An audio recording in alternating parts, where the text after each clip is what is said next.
An invisible killer is sweeping the world. If it spreads unchecked, it's going to be a lot worse. A pandemic now underway. I am officially declaring a national emergency. In a matter of weeks, COVID-19 has changed life as we know it. I think we're kind of beyond the stage of worry. Worldwide, tens of thousands are dead, hundreds of thousands infected. And now, borders closed, schools shut down, cities on lockdown, and the global economy is at risk. The economy was moving along just fine, and this, boom, we get hit from the outside. Past the point of containment, the virus continues to spread. A vaccine is unlikely to be available in the next 12 months. How did we get here? The truth is that we know a lot about these kind of viruses, and it was kind of waiting to happen. And when and how will this crisis end? We are in a real fog of war moment. The question is, how big is it going to be? How out of control is it going to get? There could be other diseases that will emerge in the future. This is not the last one.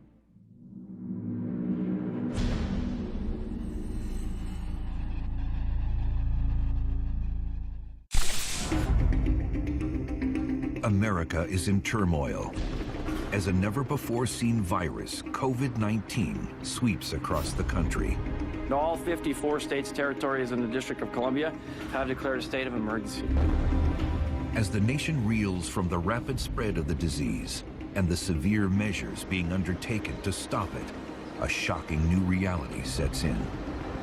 We are 2 weeks or 3 weeks away from running out of the supplies we need most for our hospitals. It was like drowning on dry land. We direct a statewide order for people to stay at home.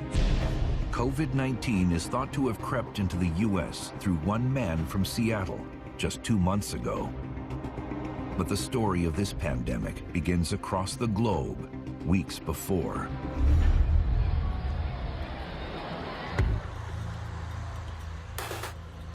December 19th, 2019, a mysterious disease appears in the Chinese city of Wuhan. With a population of 11 million, the largest city in Hubei province. The first thing we saw was a photo that had been posted on Twitter, and it said that there had been a number of cases of atypical pneumonia occurring in that city. A cluster of individuals had presented with severe respiratory distress, and some had died.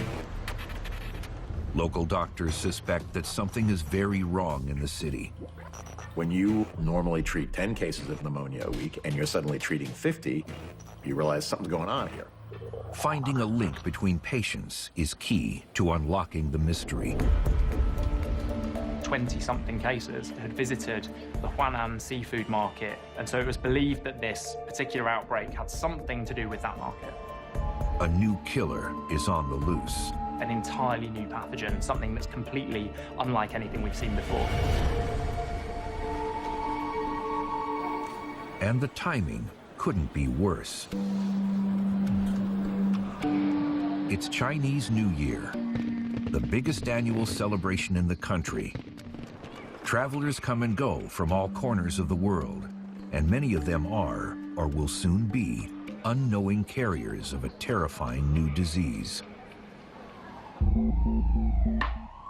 Scientists think this could be a new outbreak of SARS, a highly lethal respiratory infection that struck down thousands in 2003.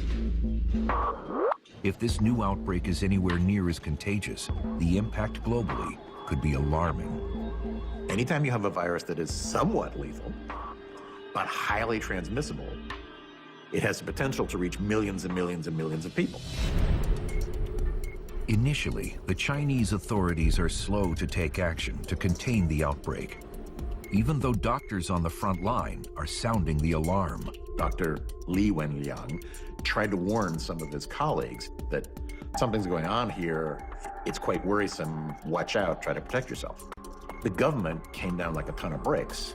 Dr. Li was told to shut up. He was actually arrested and threatened with imprisonment. China took a sort of nothing to see here attitude.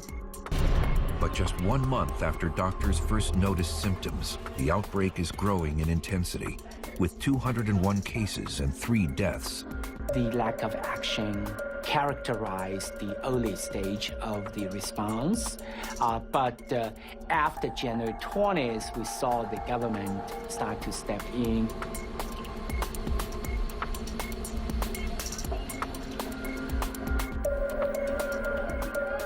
Over the next 2 days, infections triple, deaths rise 5-fold. Things went crazy in China. A few weeks into the crisis, China's response is simple. Find every case, isolate them, stop the chains of transmission. Chinese authorities begin to lock down the city of Wuhan. They started to quarantine the entire Wuhan city, and that the quarantine measures also being expanded to the surrounding cities. But the virus continues to wreak havoc in Wuhan. People were queuing, lining up at hospitals trying to get treated. There were people in corridors.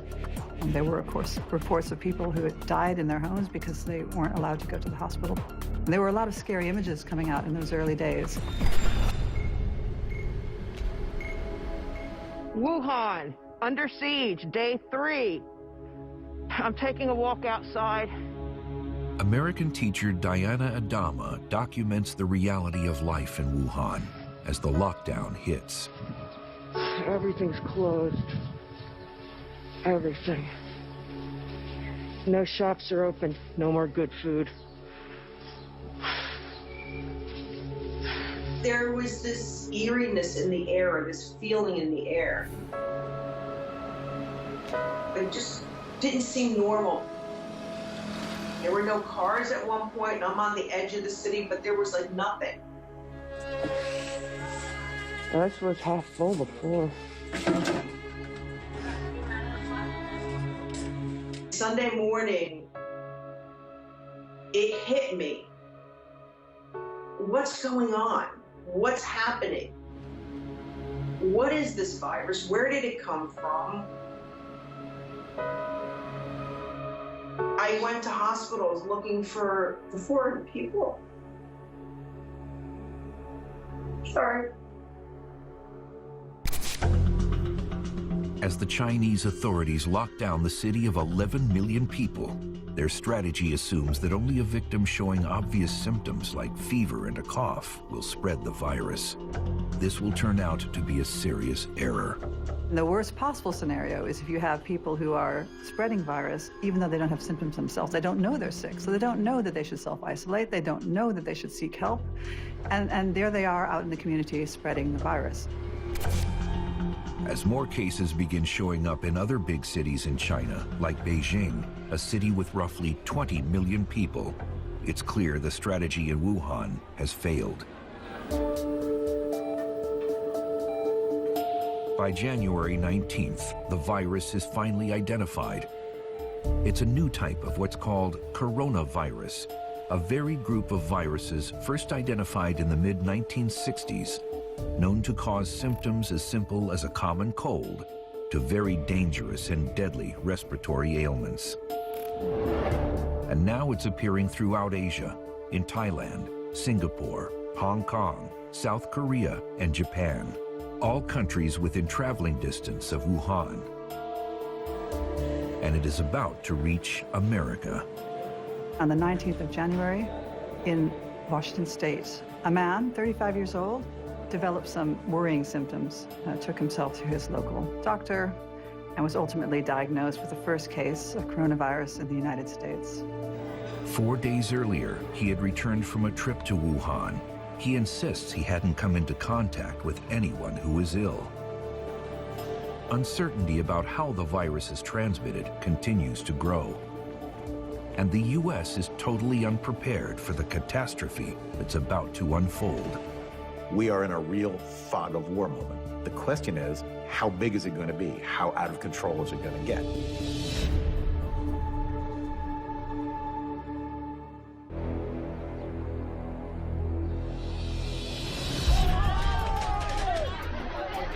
The end of January 2020 sees shocking global news. A new coronavirus, referred to as a novel coronavirus as it is unique to its class, has now spread across 4 continents. There are over 1,500 new cases emerging every day, with scientists working 24/7 to figure out what they're dealing with.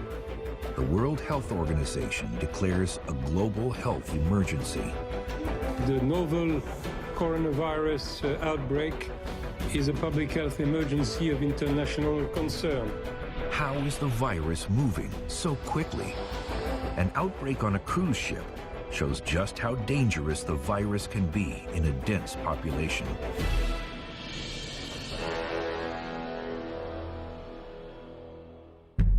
In mid-January, the Diamond Princess cruise ship sails off from the Japanese port of Yokohama to Hong Kong.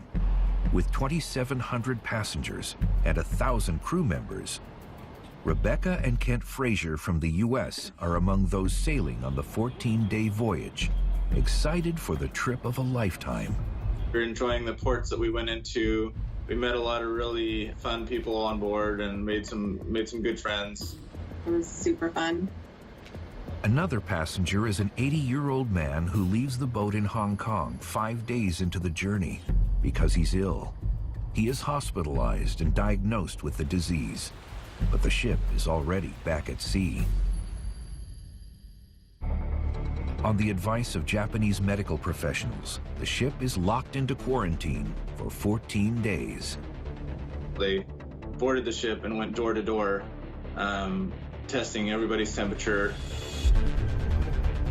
After 2 days of quarantine, a health screening reveals that Rebecca has the virus. We found out this morning that 41 more people had been tested positive for coronavirus, and come to find out that I was one of those 41 people. Within an hour, she is taken off the ship and placed in an isolation ward at a Japanese hospital. Yeah, fun times. So, anyway, this sucks. It will be a month before Rebecca is given the all clear and allowed to leave the hospital to rejoin her husband, Kent. USA. By the time the quarantine is lifted, a total of 7 people die, and around 700 test positive for the virus. Without isolation and quarantine measures, scientists estimate the number infected could have been closer to 3,000. What happened on the Diamond Princess was really scary, led to a lot of panic, led to a lot of news coverage. That showed us that the disease, under the right circumstances, can spread really quickly. Scientists know that the novel coronavirus grabbing world attention belongs to a family of several different viruses, from the common cold to the deadly SARS. Most people have been in contact with some form of coronavirus in their lifetime, but this is a new strain. To fight it, more information is needed. And on February 11th, a team of scientists at the Department of Pathology in Beijing finally unraveled the DNA within the virus. Sharing 80% of its makeup with SARS, the disease is identified and named for the first time as COVID-19. So viruses are little tiny bits of genetic information. They're packaged inside of a protective outer shell, and they basically infect cells and make copies of themselves. And they do this over and over, and when that happens, it can be damaging to the cells that they infect, and if that happens enough, it can cause disease. A virus, people say sometimes, is a piece of bad news wrapped in protein. It is a vector for getting genetic information into a cell, and that genetic information just contains a blueprint to make more viruses. They were able to tell that although this virus was new, it was closely related to the original SARS virus. The previous SARS epidemic was deadly, killing over 800 people in 8 months. But in just 3 months, COVID-19 has already infected over 200,000 people and claimed over 8,000 lives, making it over 20 times more deadly than SARS. scientists are faced with the reality that this outbreak is much worse. Crucially, they need to find out how to efficiently diagnose and treat COVID-19.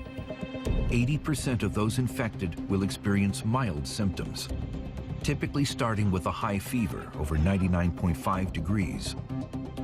Other mild symptoms include a dry cough or aches and pains. But for a few, symptoms can become severe. The way that COVID-19 causes disease is by infecting cells in what we call the lower respiratory system, so into your lungs. And that infection in your lower lungs causes a pneumonia, and that pneumonia makes it very difficult to breathe.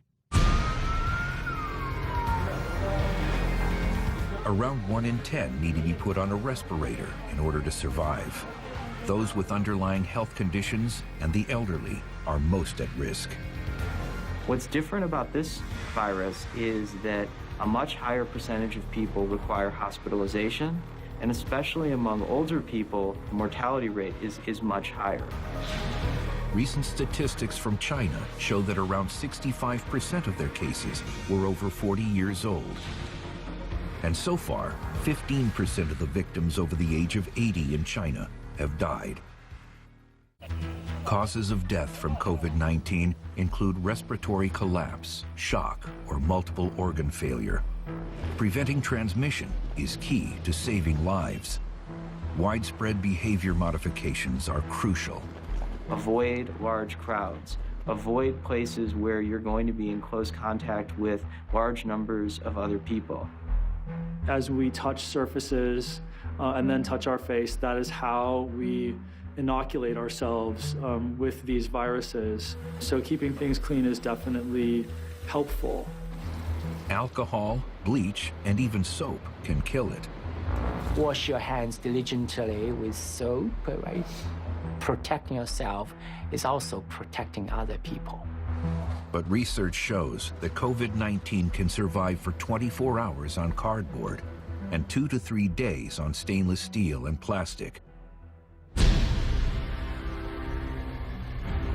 And despite all efforts, the novel COVID-19 is now spreading faster than we can contain it. The best estimates are that the virus is doubling in numbers within communities in about, 6 to 8 days. As COVID-19 spreads around the world, the race for a vaccine becomes more urgent with each day, as does the search for a cure.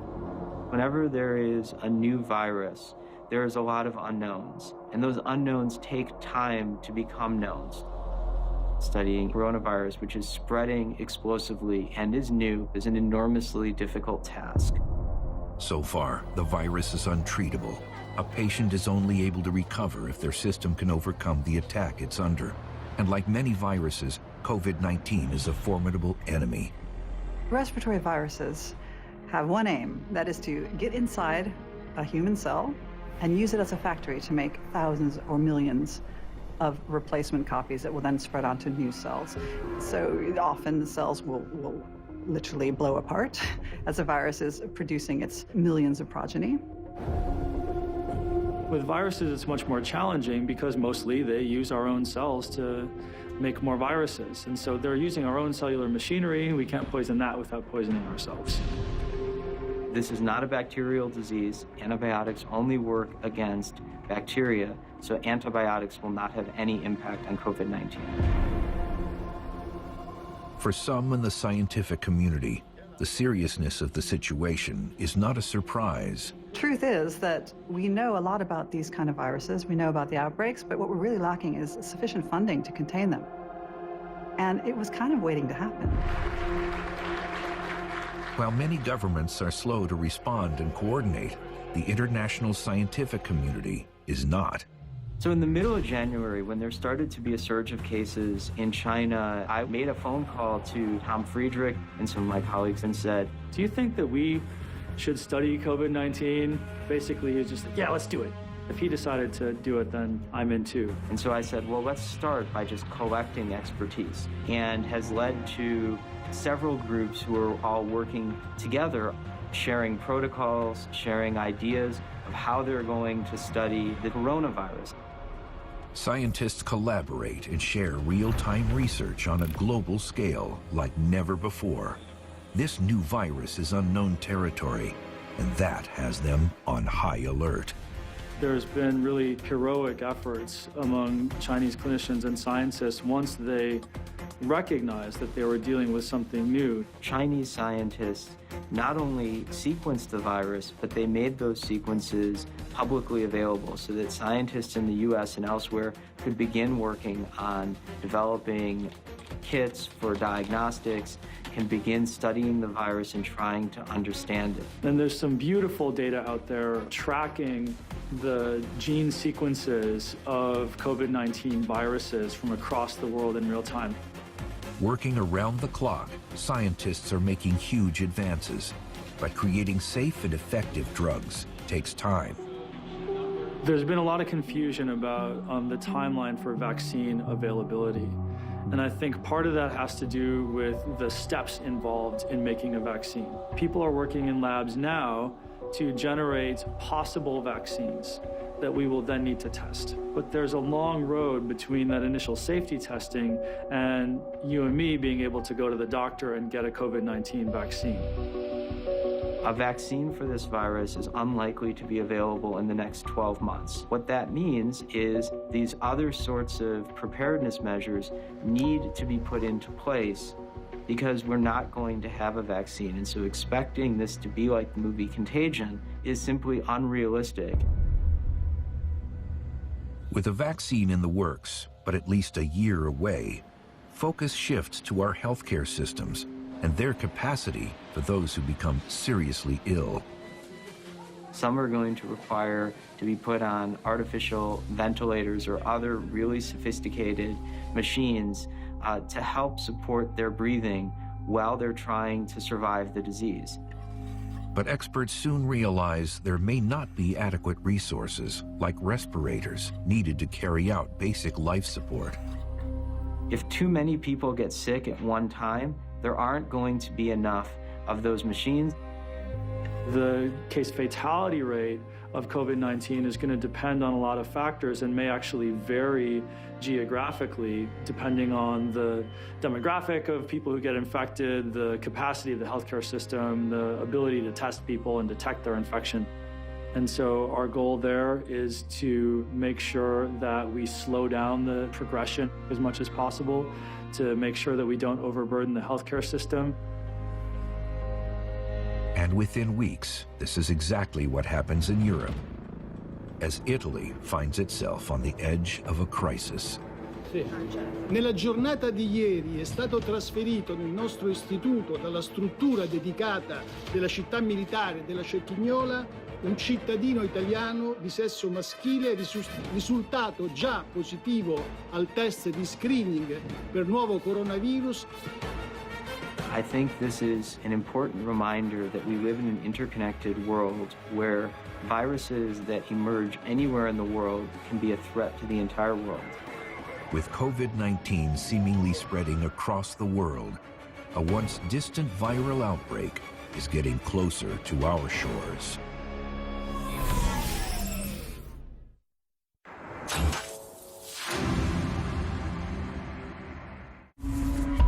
In the U.S., by the end of February, COVID-19 cases are on the rise in Washington State, Texas, and Florida. And news comes from Europe and the Middle East, showing that COVID-19 is a serious crisis. In northern Italy, new cases of the deadly virus are doubling every day. By March the 8th, 7,375 infections and 366 deaths are recorded. And fears of overwhelmed hospitals are realized. Reports surface of doctors having to choose who lives or dies because there aren't enough respirators. Realizing drastic measures are needed to stop further spread, the north of Italy goes into lockdown. Northern Italy has been shut down, full quarantine or lockdown of that area.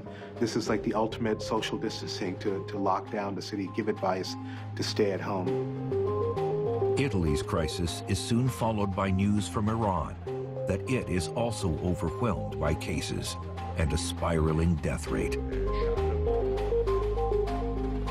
American experts continue to look at past pandemics for clues for containment. To be a pandemic, you really have to have shown global spread, and it has to be something that's causing disease. Okay, so it's an outbreak of a disease that has spread sufficiently across the world for people to be in peril. The last pandemic to strike America was in 2009. The swine flu outbreak began in March in Mexico and hit America within a month.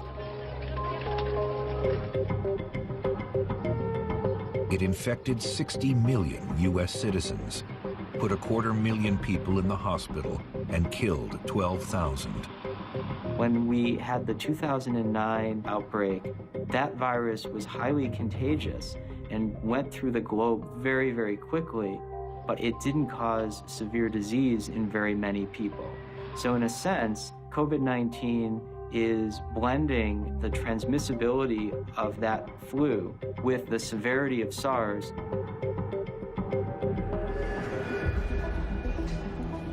The fact that COVID-19 is easily spread and so deadly makes it a major threat.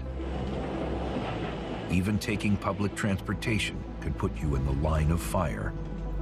Well, you have necessity of transportation, but also wanting to create a barrier so you don't breathe in necessarily everything that's floating around. We define close contact as 6 feet, and if you're within 6 feet of somebody who's symptomatic, it's possible to contract the infection. The only thing that can slow the spread in our connected world is isolating those who are infected. To do that, tracking of the progress of the disease is essential. But is the United States prepared? In Washington state, there is a wake-up call. A nursing home reports an outbreak within its walls. None of the residents have been abroad. The virus is now spreading within their community. Care home or hospital is absolutely the worst place to be if a virus hits. These people have no immunity to the virus. It's a brand new virus. And this can predispose you to much, much worse disease. The nursing home staff appeal for virus test kits, but none are available. Starting in January, most of the world implements a test backed by the World Health Organization. But the U.S. Centers for Disease Control and Prevention insists on creating its own diagnostic test. The idea was get it out there as quickly as you can and don't worry about the fine print. In the old days, if you wanted to develop a diagnostic test for a disease, it has to go through months and months of testing.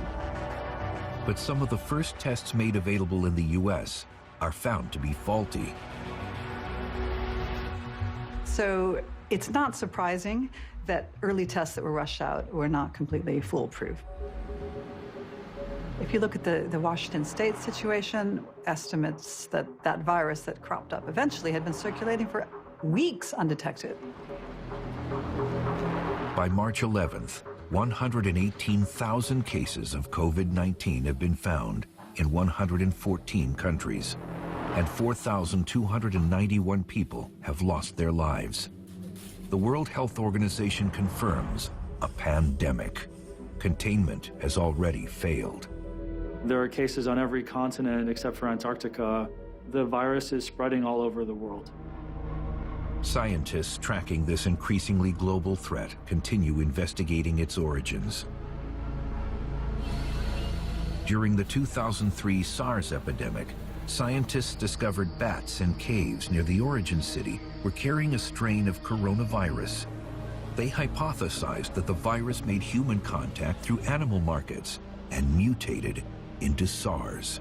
In the family tree of coronaviruses, there are a lot of different bat coronaviruses, but there are only a few different human coronaviruses.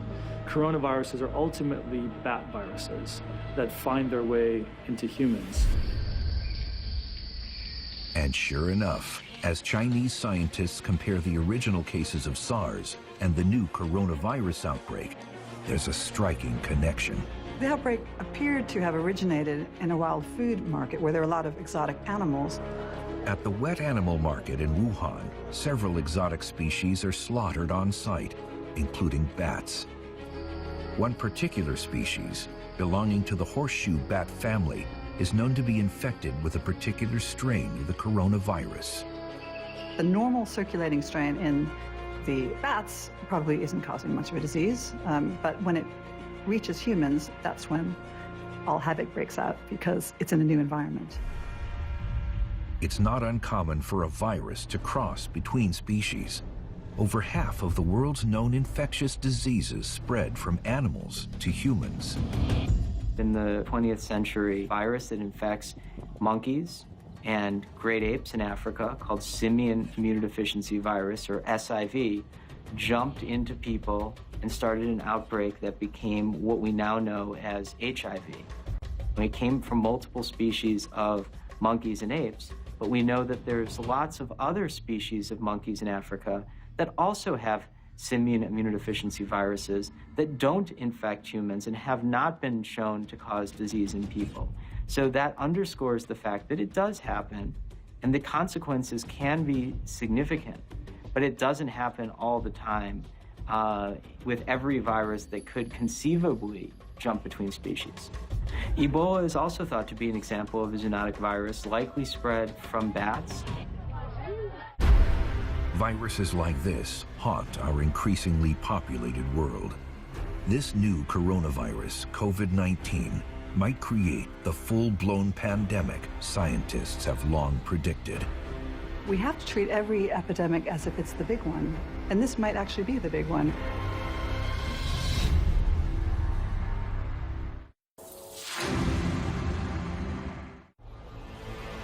By early March, it's clear that international efforts to stop the spread of the deadly COVID-19 virus have failed. For a virus that started in one province of China, in a matter of weeks, it now spans all 6 continents. Identifying the cases through diagnostic testing is essential for managing and ultimately stopping the outbreak.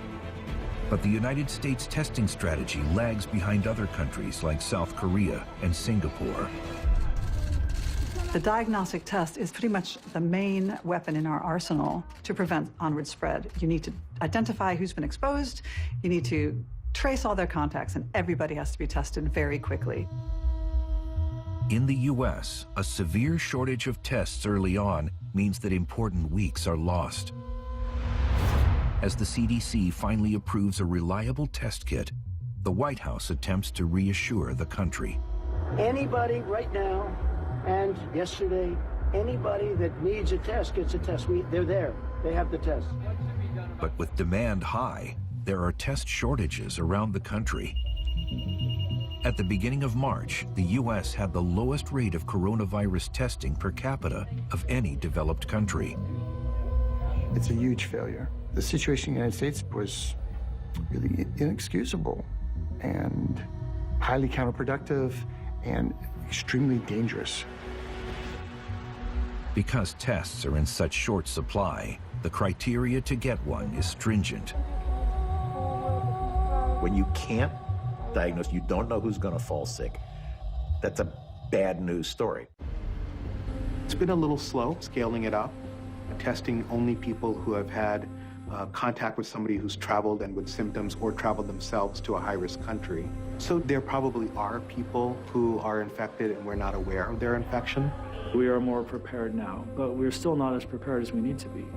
If we're not talking about containing a pandemic, I think we're talking about mitigating its severity.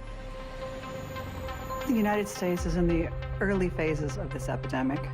It's clear that the testing has not been as extensive as in other countries. So we're now seeing outbreaks, and I am sure that this is only going to continue. I think this is just the very beginning of the curve for the United States. We don't really know what's going to happen, but I would predict a lot more cases in the coming weeks.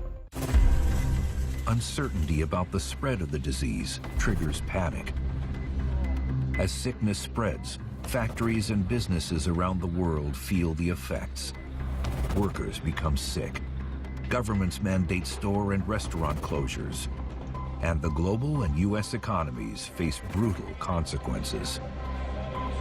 We have not seen anything like this in modern times. COVID-19, I think, is a stress test for the global economy in a lot of ways. Most systems are built for a reasonable range of scenarios. COVID-19 is not necessarily within that range. The international stock markets are quick to react. On March 12th, the Dow Jones suffers its single biggest drop since 1987's Black Monday. This could result in a public health 9/11, where no matter how many cases we have, we're going to see effects on the economy and on society that are going to be much larger than the impacts of the virus itself. Supply chains from China begin to shut down. And the travel sector soon feels the stress as the panicked public cancels vacations and business trips. Airlines announce route cancellations, and the industry is forced to seek $50 billion in financial aid from the U.S. government. Travel and tourism sector is 10% of the global economy. And it's not just 10%. So for every $1 spent in travel and tourism, another 72 cents of economic activity is generated. So it has big indirect effects. The coronavirus fallout is suddenly felt at the most local level. Within a 48-hour period, colleges are closed, festivals and conferences are canceled. Businesses shift to work from home. And as experts issue warnings to avoid crowds, shoppers and diners stay home. You're going to see more business failures, rapid rise of the unemployment, and that could lead to a serious global recession. In an attempt to curb the economic decline, the Trump administration announces plans to send relief funds to every household. But supply chain concerns mean that money may not be able to secure the medicine and supplies needed to survive this pandemic. What happens with this viral infection is that the lung gets damaged, and then you're susceptible to bacterial, what we call secondary or super infections, which can be treated with antibiotics. But if you can't get them because of the disrupted supply chain, then that patient's likely to die. U.S. pharmaceutical firms, they don't have more than like 3 or 4 months of supply, in terms of stock. We are already facing this potential shortage. According to FDA, one drug is already a supply shortage problem. A new era of uncertainty and panic descends upon the world. With no timeline for when it will all end and what life will be like when it does. The question is, will banks put a pause on loans? Will your landlord put a pause on rent? Then we really just have to basically survive our life in our homes, not spreading the infection. And then when somebody pushed play again on the economy, we would all go back to exactly how we were before. But no one yet knows what lies ahead with this pandemic.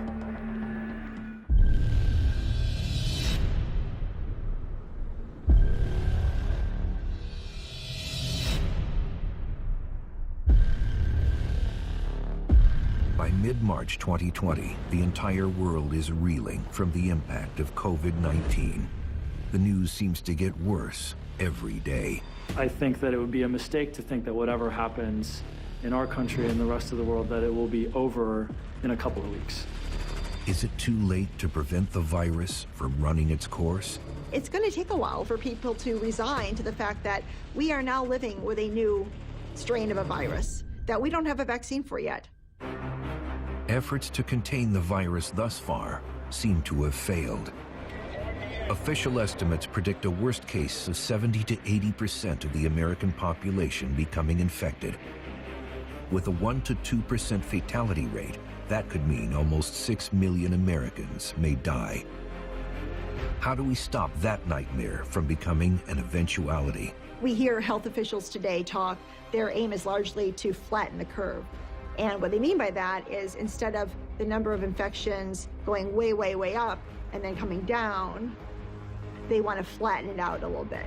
Still the same number of people end up getting infected, but it's over a longer period of time. Flattening the curve is crucial.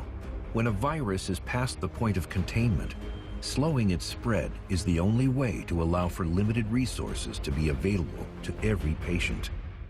Among the people who are hospitalized, some of them are going to need really advanced intensive care unit support. There's not going to be enough doctors and people trained to support those individuals. And so if we can spread the disease out over several months, we give everyone the best chance of having access to those machines and access to that advanced support. Today, I am officially declaring a national emergency. Two very big words. The action I am taking will open up access to up to $50 billion. To flatten the curve, dire measures are enacted across the U.S. Schools are closed, athletic seasons canceled. In some states, bars and restaurants are shuttered. Per our mayor's request, we will be closed until further notice. We deeply care and respect the well-being of our community. All over the country, people are heeding warnings to radically change their daily lives. We live in a free society. The government can encourage you to social distance. They can encourage you not to participate in large gatherings, but ultimately it's up to the individual.